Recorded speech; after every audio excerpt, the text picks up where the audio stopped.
magluluto tayo ng ginisang corned beef with Baguio beans. Ayan, na may kasamang pineapple o pinya. Mas maganda kung tidbits yung gagamitin pero walang available, so crush yung meron. Okay lang yan kasi as long as pinya yung ilalagay natin. Umpisahan na natin. Yan, pag mainit na yung ating pan, maglagay lang ng mantika, mga 2 tablespoon. Igisa na natin yung ating sibuyas.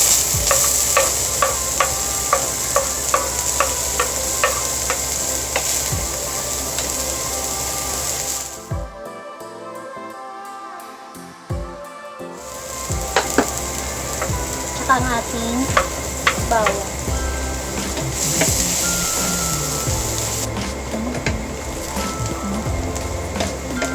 Pag tostado na yung ating sibuyas at bawang, ilagay na natin ang ating corned beef.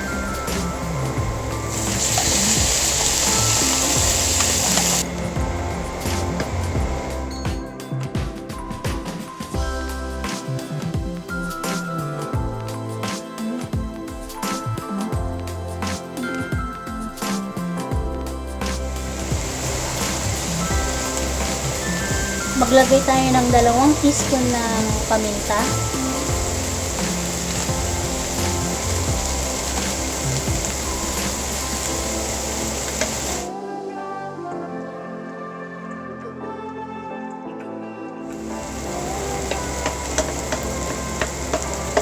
Ngayon, ilagay na natin ang ating gulay na Baguio beans.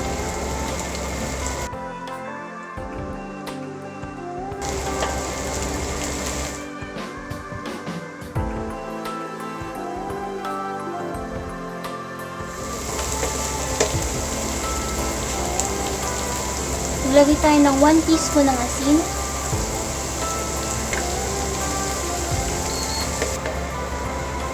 Ayan, medyo translucent ng ating Baguio beans. Pwede na natin ilahok ang ating pinya.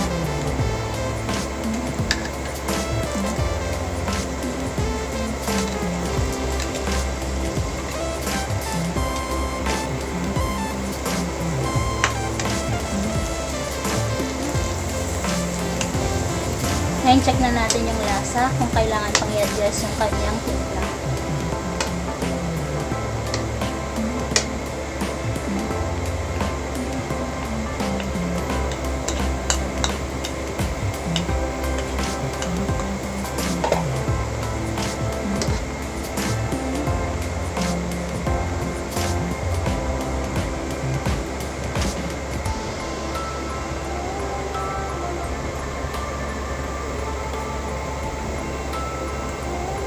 Ang sarap. Ang sarap, mga kaibigan.